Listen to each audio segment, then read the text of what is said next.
What? এটা কি করে সম্ভব? 50,000 টাকায় BMW? ওকে, এটা BMW নয়, এটা iQOOর সাথে BMWর কোলাবোরেশন। iQOO 12 ফোনটা লঞ্চ হয়ে গেছে এবং সেটা লঞ্চ হয়েছে 50,000 টাকায়। এত অবাক হওয়ার কি আছে সেটা আজকের ভিডিওতে বলবো। তবে তার আগে বলি, এটা বেস্ট ফ্ল্যাগশিপ কিলার ফোন, আর পারফরমেন্স আর ক্যামেরার দিক দিয়ে একদম বেস্ট। আর সেই ফোন 50,000 টাকায়, মানে কি করে লঞ্চ করতে পারে একটা কোম্পানি? আচ্ছা, আজকে সূর্য কোন দিক দিয়ে উঠলো? দাঁড়ান দেখি তো।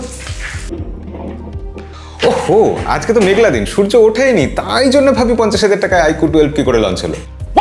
ফোনটা হোয়াইট কালারে এসছে, এছাড়া একটা ব্ল্যাক কালারও আছে, সেটা ফ্রস্টেড এজি গ্লাস দিয়ে তৈরি, অর্থাৎ সেটা ম্যাট ফিনিশ হবে, কোনো ফিঙ্গারপ্রিন্ট আসবে না। এটাতেও সাদা রং বলে ফিঙ্গারপ্রিন্ট আসলেও বোঝা যাচ্ছে না, এবং আমার সাদা রংটাই পছন্দ। এবং এখানে BMWর ব্যাজিং আছে, লোগো আছে, তার সাথে সাথে iQOO লেখা আছে, এবং মাঝখানে যে এত বড় একটা ক্যামেরা হাউজিং আছে, এটা কিন্তু দেখতে আমার বেশ ভালোই লাগছে। এটার iQOO নাম দিয়েছে পোর্ট হোল ডিজাইন, মানে নামটা শুনতে খুব অদ্ভুত হলেও জিনিসটা দেখতে খারাপ না। আর এই ফোনের চারদিকটা এটা কিন্তু মেটাল, অ্যালুমিনিয়াম অ্যালয়ের তৈরি। ওভারঅল দেখতে কিন্তু চমৎকার লাগছে ফোনটা। তবে iQOO 11 যেরকম ছিল, এইটা কিন্তু হাতে ধরতে অতটা কমফোর্টেবল লাগছে না। মানে চারদিকের ফ্রেমটা তো ফ্ল্যাট করে দিয়েছে, দেখতে ভালো লাগছে, কিন্তু কমফোর্টেবল একটু কম। তবে একটা কথা না উল্লেখ করলেই নয়, জিনিসটা কিন্তু বেশ পাতলা। ফ্ল্যাট ফ্রেমের ফোন, সেটা 8.1 মিলিমিটার থিকনেস, তার উপর আবার 5000 mAh ব্যাটারি আছে, সেটা দিয়ে এত পাতলা এবং 203 গ্রাম ওজন রাখা, ব্যাপারটা হ্যাঁ প্রশংসা করতে হবে। সব মিলিয়ে ফোনটা বেশ প্রিমিয়াম দেখতে লাগছে। ইনফ্যাক্ট আমার iQOO 11 এর থেকে iQOO 12 দেখতে আরো বেশি ভালো লাগছে। আর শুরুতেই একটা কথা বলে রাখি, এই ফোনটাতে কিন্তু IP64 রেটিং আছে। মানে ফ্ল্যাগশিপ ফোন হওয়ার জন্য আজকাল যা যা জিনিস দরকার সেগুলো সবই কোম্পানি দেওয়ার চেষ্টা করেছে। এইরকম ছোট ছোট জায়গা থেকেই তো বোঝা যায়। আমি এই ফোনের লুকস, ডিজাইন, কমফোর্ট, সেই ব্যাপারটাকে মোটামুটি 10-এ 9-এর কাছাকাছি দিতে চাই, 8.8। কিন্তু এর ডিসপ্লেকে আমি 9.5 দেবো 10-এর মধ্যে। এতটা বেশি নাম্বার কেন? এই দামের ফোনের পক্ষে এটা আমি বলবো এক্সট্রাঅর্ডিনারি ডিসপ্লে দিয়েছে iQOO। 144 হার্টজের রিফ্রেশ রেট আছে, মানে এরকম করা যাচ্ছে। রিফ্রেশ রেট সেটা সাপোর্ট করছে। 1.5K এর একটা LTPO AMOLED display, 10 bit colour, 6.78 ইঞ্চির এটা সাইজ, এবং সাইজটা বেশ বড় সড়ো। আর চিন বেজেল জিনিসটাকে গায়েব করে দিয়েছে iQOO প্রায়। আর এখানে এত ব্রাইট লাগছে ডিসপ্লেটা, কারণ এটার লোকাল পিক ব্রাইটনেস কিন্তু 3000 নিটস। এবং আমি এতদিন এই ফোনটা যে ইউজ করলাম, এখানে কিন্তু আমি একবারও ফ্রেম ড্রপ দেখতে পাইনি। আর ডিসপ্লেতে যে ফিঙ্গারপ্রিন্ট সেন্সর রয়েছে, সেই ফিঙ্গারপ্রিন্ট সেন্সরটা সুপার ফাস্ট কাজ করেছে, এটা নিয়ে আর আলাদা করে বলার কিছু নেই। আর একটা ফ্ল্যাগশিপ ফোন, সেই ফোনের ডিসপ্লেতে কোনো প্রোটেকশন না থাকলে, অন্তত সেটা শুনতে না পেলে, তো এখানেও ডিসপ্লে প্রোটেকশন আছে, স্কট সেন্সেশন আপ প্রোটেকশন আছে। গভীরে যাওয়ার আগে একটু অডিওর ব্যাপারে বলে নিই। এখানে সিমেট্রিক ডুয়েল স্টিরিও স্পিকার আছে, কিন্তু এর অডিওটা খুবই লাউড বাজলেও সামান্য ডিস্টরশন খুব হাই ভলিউমে আমি লক্ষ্য করেছি। পাস খুব ভালো, ট্রিবল, ভোকাল এগুলোও যথেষ্ট ভালো। কিন্তু আমি বিশেষভাবে উল্লেখ করতে চাই, এটা ইয়ারবাডসে যখন ইউজ করছিলাম তার সাউন্ড কোয়ালিটি। স্পিকারের সাউন্ড কোয়ালিটি যদি 8.8 পায় 10-এর মধ্যে, আমি ইয়ারফোনে ইয়ারবাডসে সাউন্ড কোয়ালিটি বলবো 9.3। আগেই আপনাদের বলেছিলাম এখানে 5000 mAh ব্যাটারি আছে, তার সাথে সাথে যেহেতু ফ্ল্যাগশিপ কিলার ফোন, এখানে দিয়েছে 120 ওয়াটের ফাস্ট চার্জিং, এবং 20 মিনিটে ফুল চার্জ হয়ে যাচ্ছে। আর এত তাড়াতাড়ি ফুল চার্জ হয়ে গেলে আমাদের একটা ভয় লাগে যে ব্যাটারি খুব দ্রুত ড্রেন হয়ে যাবে। এখানে কিন্তু সেটা হচ্ছে না। এখানে ফাস্ট চার্জিং মানেই আমরা জানি যে ফোন গরম হয়ে যাবে। পাওয়ারফুল প্রসেসর আছে, সেই প্রসঙ্গে আসছি, সেটা আছে মানে গেম প্লের সময় ফোন গরম হবে। iQOO তার জন্য এখানে কুলিং টেকনোলজি যেটা দিয়েছে, সেটা iQOO 11 এর থেকে 40% বেশি পাওয়ারফুল। iQOOর ইতিহাসের সব থেকে বড় কুলিং চেম্বার দেওয়া হয়েছে, 6010 মিলিমিটার স্কোয়ার সেটার সাইজ, এবং বুঝতেই পাচ্ছেন। আর এটা 4 জোন কুলিং সিস্টেম একটা। সব মিলিয়ে ফোনটা কিন্তু ঠান্ডা থাকছে, খুব যেরকম গরম হওয়া উচিত এত পাওয়ারফুল প্রসেসর দিয়ে, সেই রকম কিন্তু গরম হচ্ছে না। হেপটিক খুবই ভালো, একটা ফ্ল্যাগশিপ ফোনে যেরকম থাকা উচিত আর কি, ভাইব্রেশন হাতে ফিল করা যাবে এবং সেটা ফ্ল্যাগশিপের মতো লাগবে, ওই রকমই লাগছে। ওয়াইফাই 7 আছে, সব থেকে লেটেস্ট ওয়াইফাই এর রেঞ্জ আর ডাউনলোড স্পিড নিয়ে নিশ্চিন্তে থাকতে পেরেছি, প্রচুর ভিডিও ডাউনলোড করেছি। এছাড়া ব্লুটুথেও একদম লেটেস্ট ভার্সন, ব্লুটুথ 5.4 দেওয়া হয়েছে এখানে। আর আমার ফোনটাতে যে ভার্সনটা আছে, সেটাতে 16GB র্যাম রয়েছে, এছাড়া একটা 12GB পাওয়া যাচ্ছে। কিন্তু এই 16GBতে কোম্পানি দাবি করছে যে এক্সটেন্ডেড র্যাম আছে নাকি আরো 16GB, মানে 32GB র্যাম। আর এক্সটেন্ডেড র্যাম কি কাজে লাগে আদৌ? আমরা শুনেছি একটা কাজে তো অন্তত লাগে, যে প্রচুর অ্যাপ্লিকেশন এখানে ধরে রাখে, ক্লোজ হয়ে যায় না। আমি একবার টেস্ট করে দেখতে চাই, সত্যি দেখি। আমি প্রচুর অ্যাপ্লিকেশন খুলে রেখেছি, ইনফ্যাক্ট আমি দেখি একটা একটা করে খুলে দেখি যে সব থেকে প্রথমে যেটা খুলেছিলাম কটা। ওকে, এটা স্টোরেজ স্টোরেজে রয়েছে গুগল খুলেছিলাম সেই 1 বছর আগে মনে হয়, ওকে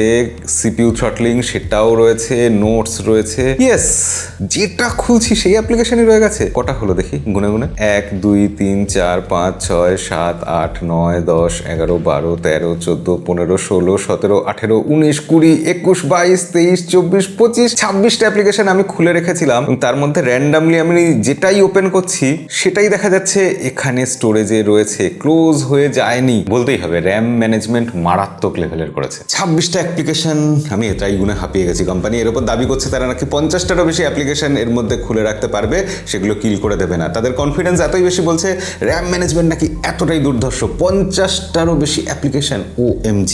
এবার ক্যামেরাতে একটু চলে আসি। এত বড় একটা ক্যামেরা হাউজিং দেখেই মনে হচ্ছে এটা নিয়ে অনেক কিছু বলা উচিত। এখানে 3টে ক্যামেরা রয়েছে। একটা ফ্ল্যাগশিপ ফোনে আজকাল পেরিস্কোপিক জুম লেন্স দেয় না, iQOO দিয়েছে। তো এখানে 3টে ক্যামেরা, 50+50+64 মেগাপিক্সেল ক্যামেরা। আর মেন ক্যামেরাটাতে অপটিক্যাল ইমেজ স্টেবিলাইজেশন আছে। আর তার সাথে সাথে এই মেন ক্যামেরার সেন্সারটা কিন্তু সব থেকে বড় সেন্সার এই সেগমেন্টে। বড় সেন্সার মানেই লাইট বেশি ক্যাপচার করবে, বেশি ভালো ছবি উঠবে। আপনাদের কিছু ছবি আমি দেখাচ্ছি স্যাম্পল, আপনারা দেখলে নিজেই বুঝতে পারবেন যে ছবি কিন্তু iQOO ভালোই তুলছে আজকাল। এমনিতে আমরা যখন ডে লাইটে ছবি তুলেছি, মানে iQOO অবাক করে দেওয়ার মতো ভালো ছবি তুলেছে, এটা আমি মানে জোর গলায় বলছি। পোর্ট্রেট ছবি তোলার সময় স্ক্রিন টোন কিন্তু একটু ব্রাইট করে দিচ্ছে, যেটা ভিভোর অ্যালগোরিদমে সবসময় হয় আর কি, একটু সুন্দর দেখতে করে দেয়। তবে পোর্ট্রেট ছবি তোলার সময় 3x টেলিফোটো জুম লেন্সটা যেহেতু ইউজ করেছে, সেক্ষেত্রে এখানে পোর্ট্রেট কিন্তু এসেছে খুব ভালো। আর এটার অ্যাপারচার যেহেতু f1.68 আর ফোকাল লেন্থ 23 মিলিমিটার, তার জন্য এটা নাইটেও কিন্তু খুব সুন্দর ফটোগ্রাফি করেছে। অবভিয়াসলি নাইট ফটোগ্রাফির ক্ষেত্রে কিছু ছবি একটু শার্প করে দিচ্ছে, কিন্তু কখনোই ওভার শার্প করছে না। এবং তার সাথে সাথে পাল্লা দিয়ে 50 মেগাপিক্সেলের যে আলট্রা ওয়াইড ক্যামেরা,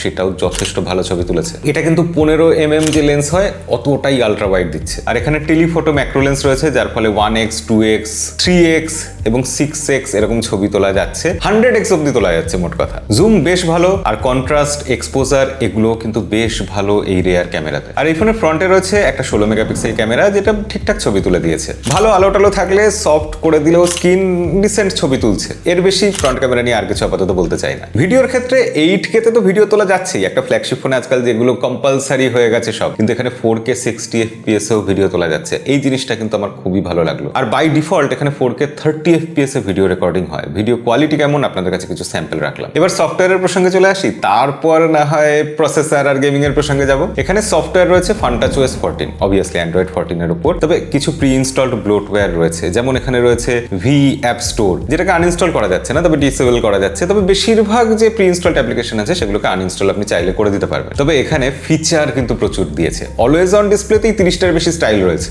iQOO বলছে এখানে 3 বছরের অ্যান্ড্রয়েডের আপডেট আর 4 বছরের সিকিউরিটি আপডেট দেবে।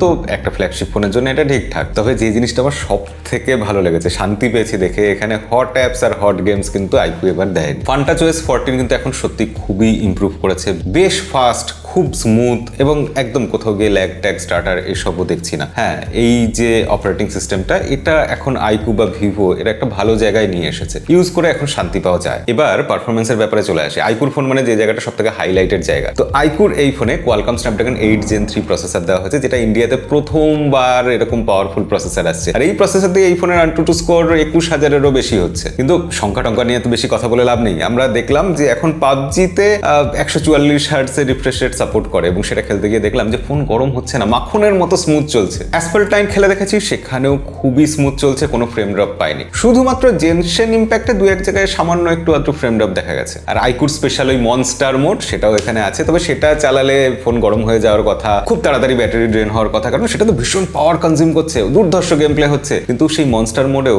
iQOO এত ভালো পাওয়ার ম্যানেজমেন্ট করেছে যে ফোন গরম হচ্ছে না। আমি বলবো কোয়ালকম স্ন্যাপড্রাগন 8 Gen 2 প্রসেসর দিয়ে ফোন যতটা গরম হতো, 8 Gen 3 এত পাওয়ারফুল প্রসেসর দিয়ে ফোন তার থেকে বেশি গরম হচ্ছে না। এখানে iQOOর নিজস্ব ডেডিকেটেড গ্রাফিক চিপ রয়েছে, যেটা super computing chip Q1 chip রয়েছে এখানে। তবে এত ভালো পারফরমেন্সের পিছনে আরো দুটো জিনিস কিন্তু দায়ী। এখানে LPDDR5X র্যাম আছে, আর UFS 4.0 স্টোরেজ টাইপ আছে। মানে এই তিনটের কম্বিনেশন জাস্ট অসাম। দেখুন, আমি কনক্লুশনে একটা কথাই বলবো যে iQOOর এই ফোনটা কোনো ফ্ল্যাগশিপ কিলার না, এটা আসলে একটা ফ্ল্যাগশিপ ফোন। এটা কোনো গেমিং ফোন না, এটা একটা ক্যামেরা ফোনও নয়, এটা একটা অলরাউন্ডার ফোন। ফোনটা জাস্ট আমাকে অবাক করে দিয়েছে। দিয়েছে। এমনিতেই আমি iQOO ফোনের প্রশংসা করি, কিন্তু এই ফোনটা সত্যি এই দামে আমি ভাবতে পারিনি iQOO লঞ্চ করতে পারবে। খুব ভালো ডিসপ্লে, খুব ভালো ছবি তোলে, ব্যাটারি লাইফ ভালো, চার্জিং স্পিড ভালো, অডিও কোয়ালিটি ভালো, আর পারফরমেন্স নিয়ে তো কথাই হবে না। মানে আমি যা আশা করেছিলাম এটা তার থেকে বেশি কিছু আমাকে দিয়েছে, তাই জন্য আমি এই ফোনটা অবশ্যই রেকমেন্ড করব। তবে হ্যাঁ, এই ফোনের ফ্রন্ট ক্যামেরাটা আর একটু ভালো হতে পারতো। ফোনে টুকটাক কিছু বাগ আছে, এগুলো খুব নর্মাল ন্যাচারাল ব্যাপার। ভিডিও কোয়ালিটি অবশ্যই এর স্টিল ইমেজের মতো নয়, তবে সেই সব জিনিসগুলো আমার মনে হয় এই প্রাইসে কমপ্লেন করার মতো কোনো জায়গা রাখেই না। অবশ্যই iQOO 12 এই বছরের one of the best phone হতে চলেছে। তবে ভবিষ্যতে আর কি কি ভালো ফোন আসছে সেগুলো জানার জন্য আপনি আমাদের চ্যানেলটা সাবস্ক্রাইব করে রাখতে পারেন। আর ভিডিওটা ভালো লেগে থাকলে অবশ্যই লাইক করবেন, আপনার মতামত কমেন্টে জানাবেন। দেখা হবে পরের ভিডিওতে। আজকের মতো বিদায়।